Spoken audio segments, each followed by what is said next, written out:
Q106.7 weather. Here's your KQNK forecast. Bright sunshine expected today with daytime highs approaching 72. Winds out of the east 5 to 10 miles per hour. Lows level off around 45. Tonight, clear skies. Bright sunshine expected tomorrow. Daytime highs approaching 90. Daytime highs approaching 84 Thursday under mainly sunny skies. 76 Friday. From the Weatherology Weather Center, I'm staff meteorologist Laura Lockwood. Right now, 46. Kansas Information Network News. I'm Jen Austin. A man accused of carjacking and leading cops on a chase remains behind bars. Brandon Dixon has more. 47-year-old William Robinson is charged after he allegedly carjacked an Amazon delivery van and abducted a delivery driver Friday night. He faces multiple counts of assault, armed criminal action, kidnapping, and shooting at a car. It all started near 116th Street and North Stark Avenue, and cops say Robinson was eventually caught near Pleasant Valley Road and arrested after leading them on a chase in the stolen van. The driver was not injured, and Robinson is being held on a $5 million bond. I'm Brendan Dixon. A Leavenworth teacher is the 2025 Kansas Teacher of the Year. Elizabeth Anstein, a business teacher at Leavenworth High School, was chosen from a pool of 8 finalists during a ceremony Saturday night at Wichita's Marriott Hotel. Anstein is from Overland Park and earned degrees from Fort Hays State and the University of Kansas. She's taught business, marketing, and finance courses in Leavenworth for the past 12 years. This is Kansas Information Network News. Have you lost CanCare? At healthcare.gov, you can find a low-cost, quality health plan. Do plans cover doctor visits? What about emergency care? And prescriptions? All covered and more. Plus, with the new law, 4 out of 5 customers can find a plan for $10 or less per month with financial help. Healthcare.gov is here for you. Enroll today for coverage starting the 1st of next month. Paid for by the U.S. Department of Health and Human Services. Smokey the Bear. Then you know why Smokey tells you when he sees you passing through. Remember, please be careful, it's the least that you can do.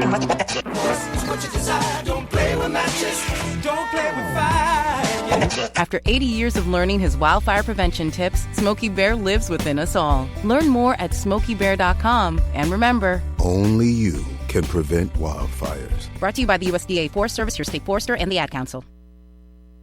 Good morning, I'm Natalie Hadley with your KQNK News. Brought to you by Firebolt Ag, LLC, serving all of your chemical and fertilizer needs. On Monday, Governor Kelly announced the state of Kansas will cover the state licensing, background check, and fingerprinting fees for child care providers who are seeking initial licensure or licensure renewal through 2025 or until the available funds are expended. The fee coverage will assist new child care providers by reducing startup costs and continue to support existing providers as they retain their licensure. Since 2021, the state of Kansas has been covering the initial and renewal licensing fees for child care providers in the state with federal discretionary child care development fund assistance through federal pandemic relief legislation. An additional funding to extend this coverage is being provided through reallocated Governor Emergency Education Relief funding. The funding will be administered through an agreement between the Kansas Children's Cabinet and Trust Fund and the Kansas Department of Health and Environment, which is the agency responsible for child care licensing. Covering these fees will lower the total startup costs for child care businesses, costs that often become too large of a barrier to overcome. Additionally, this action will incentivize more unlicensed providers to become licensed, ensuring safer care based on industry best standards. And for current providers, the decision to cover these fees is another way Kansas has invested in Kansas's child care workforce and continues to provide them with critical support. Local jurisdictions may charge fees unrelated to those imposed by the state, so providers should consult their local health departments or local resource and referral agencies to learn more about applicable local fees in their jurisdiction. To learn more about becoming a child care provider, you can visit childcareinkansas.com/providers. It's a busy time for farmers in Kansas with fall harvest underway, so the Kansas Highway Patrol would like to remind motorists to use more caution and patience when traveling around farm trucks, tractors, combines, and other implements. Lieutenant Candace Breshears, the Kansas Highway Patrol Public Information Officer, stated that as the busy farming season is underway, each traveler in Kansas needs to be more aware of increased farm implement and truck traffic because in Kansas, there are many trucks exiting and entering the roadways at any given time, and traveling around these vehicles requires extra caution. Most farm equipment is not designed to travel at highway speeds and may only travel between 15 and 25 miles per hour, and farm equipment is often wider than the lane of traffic, so extra room should be allowed when sharing the road. Caution should be practiced on all roads, but especially on busy rural roads with unmarked intersections. Some tips to keep in mind include to not assume the farmer knows you're there, pass with extreme caution. When a farm vehicle pulls to the right side of the road, it does not necessarily mean it's turning right or allowing you to pass, as due to the size of some farm equipment, the farmer must execute wide left turns, so allow it plenty of room and time to turn and be alert to see if there might be a driveway or field they may be turning into. Be patient, think of the slow-moving vehicle emblem as a warning to adjust your speed, and pay attention, because when you're not focused solely on the road, you increase your chances of a collision, especially if you should come upon a slow-moving farm vehicle. The Kansas Wildlife and Parks Commission will hold its next public meeting this Thursday, October 3rd, at the Wyandotte County Historical Museum in Bonner Springs. The hybrid meeting will begin at noon and continue until all the agenda items are addressed.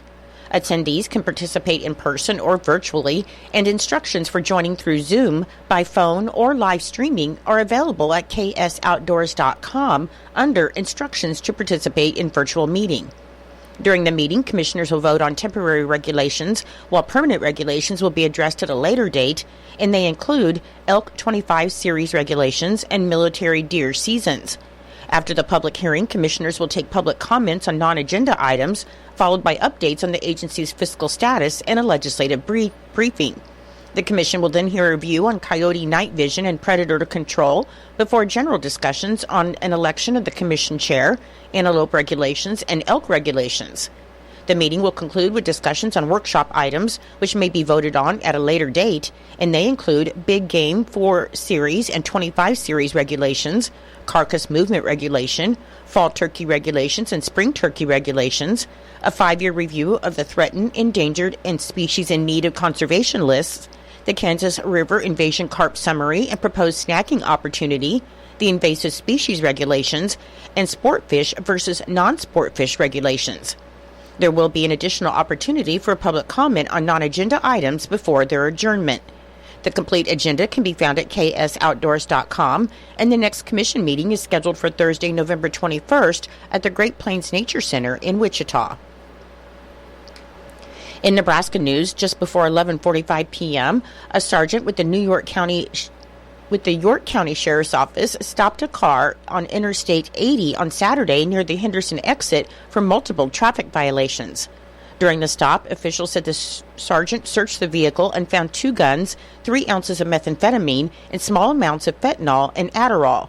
The sheriff's office said there were also a number of stolen items in the car, and officials said a follow-up investigation found that some of the items were shoplifted from a business in the Des Moines, Iowa area. The sheriff's office arrested 2 men, 42-year-old Tyler Dolph of North Carolina and 34-year-old Torrance Patton of Colorado. They were both taken to the York County Jail on suspicion of possession of more than 28 grams of methamphetamine, possession of a firearm during the commission of a felony, and numerous other charges. According to the Nebraska Department of Transportation, weather permitting, a milling and hot mix overlay project will begin on or about October 8th on N25. Cold milling is a process of removing deteriorated asphalt in preparation of placing hot mix asphalt to improve the roadway surface and drivability. State maintenance forces will be performing the mill and hot mix overlay from reference post 12.15 to reference post 12.95, 1 mile south of Trenton, and the work is anticipated to take 12 days. Traffic will be maintained with an automatic flagger assistance device and a pilot car and flaggers, and motorists are reminded to drive cautiously in and near work zones, to buckle up, and to put their phones down. I'll be back with more in just a moment. Firebolt Ag is a full-service fertilizer and chemical retailer. They customize products for individual farmers' needs, with the primary focus being customer profitability. Let Josh and Jack help you get the most out of your farm ground. They also provide in-house marketing with Ron Wall of Flatwater Solutions. Visit Ron in Phillipsburg or call Josh at 785-854-8484 or Jack at 308-840-2819. Firebolt Ag, your leader in agriculture. Now we'll hear from Fig Millen and Norton Blue Jay cross-country coach George Rossi to update on the team and their meet today in Oberlin. I'm here with head cross-country coach George Rossi. Coach, last week you were able to host the Norton Invitational at the Prairie Dog Golf Club. Nice finish for the girls, boys in the top three also. But let's go ahead and start with the girls. Yeah, I thought our girls ran a great race. Teams were down a little bit. There was only 3 schools with full teams, but the number of racers was not bad. I thought it was a competitive race. The problem when you have a small numbers like that, a lot of times you get out running by yourself, and so it's hard to really keep a pace going. But I think our kids did a great job. Emma Collins won the race again for the second year in a row, and she ran a good solid time of a 20:25. And then Kaysen Miller really had a great third mile. She does a great job on hills, and she's very tough when it comes down to crunch time. I think she's very mentally tough, and she ended up in third place. Savannah also ran well. She ended up in 8th, and Cassidy was not too far behind in 10th place. Lorelei Granberry was 14th. Danica Frick was 23rd, and Natalie Simmons was 35th. So on our 1-5 split came down a little bit. We're still really wanting that to squeeze together, but I think our girls are headed in the right direction right now. On the boys' side, a third place finish, and it was maybe not as close as you'd liked it. Well, boys finished in third. Aston Katz went down with about 200 meters to go. He was on blazing fast pace, and I don't know if he overheated, but he's okay now, thankful. But he was running so hard, and kids like that, he puts out all the effort that there is in his body, and I think his legs just said, nope, we're done, and he went down and was not able to finish, but Tyler Stewart came in 6th place, and he had another PR. That's 2 weeks in a row for a PR for Tyler. It's a great job for him. Max Carter was 14th. Jace Bailey was 15th. Elvis Green was 25th, and Elvis had a PR.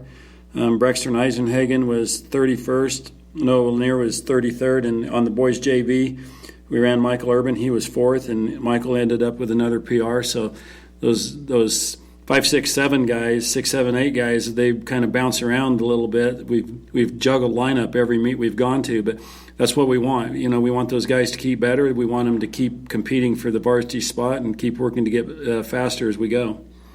Your next meet will be Tuesday of this week will be over at the Oberlin Invitational. Like we talked off air, that this is pretty much a carbon copy of the Norton Invitational with teams being there.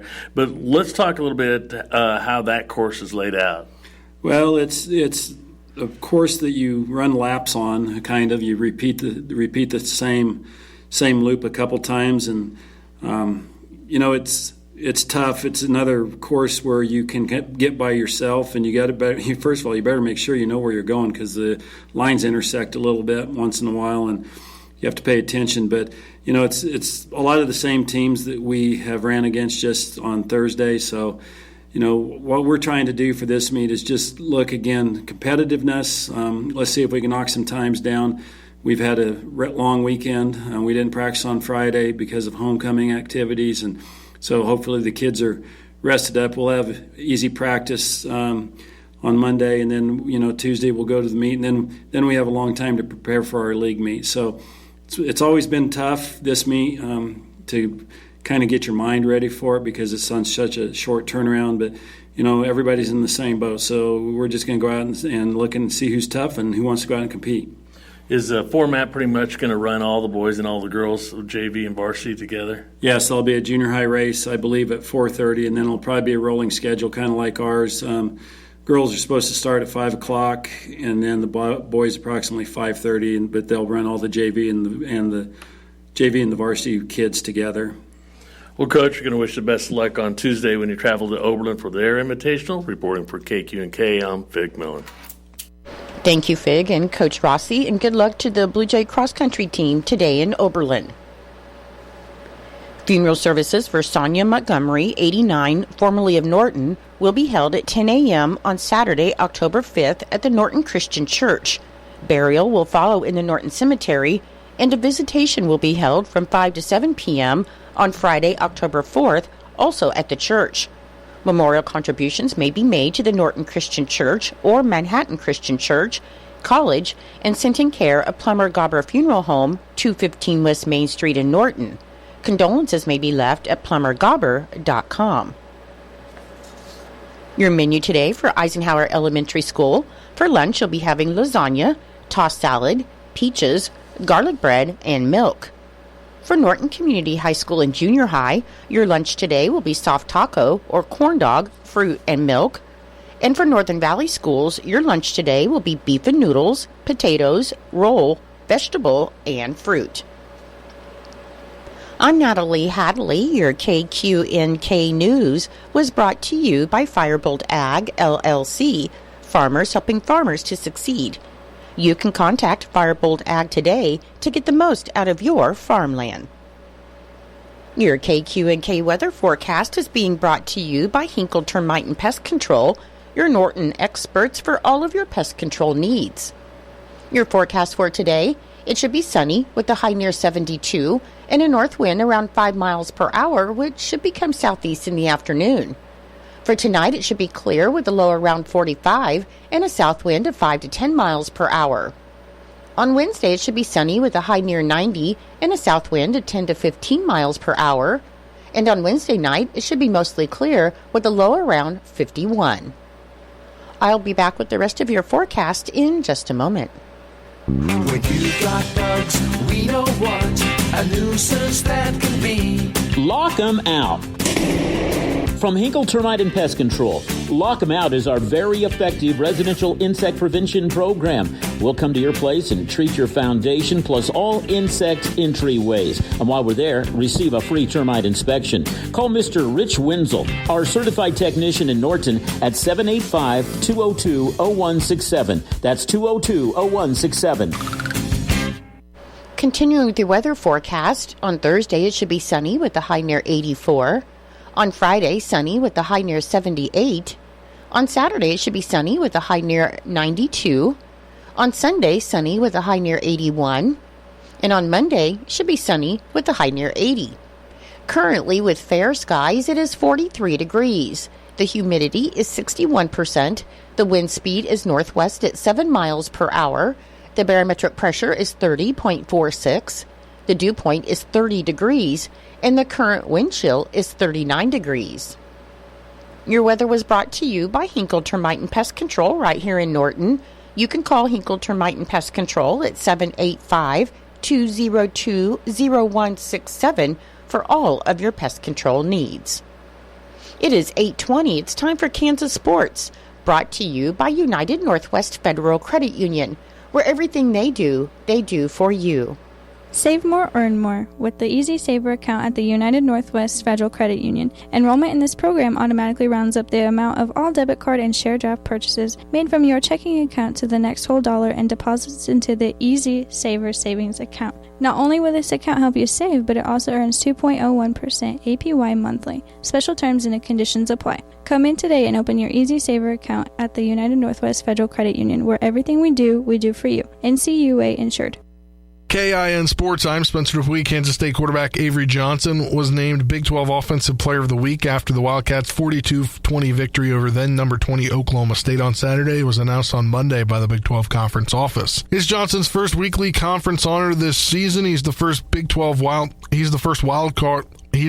Wildcat signal caller to receive this honor since Will Howard following the 2022 Oklahoma State game. Against the Cowboys, Johnson threw for 259 yards, 3 touchdowns on 19 for 31, setting a career high across the board, while he rushed for 60 yards and another 2 touchdowns on 5 carries. In addition to the weekly Big 12 honor, Johnson was also named a Manning Award Star of the Week and to the Davey O'Brien Grade 8 list earlier on Monday. Now, number 20 Kansas State is off this week before returning to action on Saturday, October 12th, when the Wildcats travel to face Colorado. Kickoff for that game against the Buffaloes is set for 9:15 p.m. Central and will be shown on ESPN. Kansas Information Network Sports, I'm Spencer Dupuy. ValleyVet.com, ValleyVet.com. A sound preconditioning program increases the value of weaned calves, encouraging growth and stronger immune systems while minimizing calf stress. You can trust Valley Vet Supply to stock all the preconditioning supplies your herd needs. vaccines, insecticides, multi-min injection, and calf weaners. Valley Vet has everything you need to prepare cows for breeding and conception and to ensure healthy calves for weaning success. At valleyvet.com, you'll find exceptional value and a large selection of meds and more, shipped fast and free on most orders over $75. Find your ranching needs at valleyvet.com or shop their store in Marysville. ValleyVet.com, ValleyVet.com, Valley Vet Supply. It's true, many of us spend more time thinking about what's for dinner than preparing for retirement. But if you think your retirement needs deserve more attention, I agree, and I'd like to help. I'm Edward Jones Financial Advisor Philip Eisenhagen. Together we can give your long-term retirement strategy the attention it deserves. Stop by our office at 418 East Holm here in Norton or call 877-3373. Edward Jones, Making Sense of Investing, member SIPC.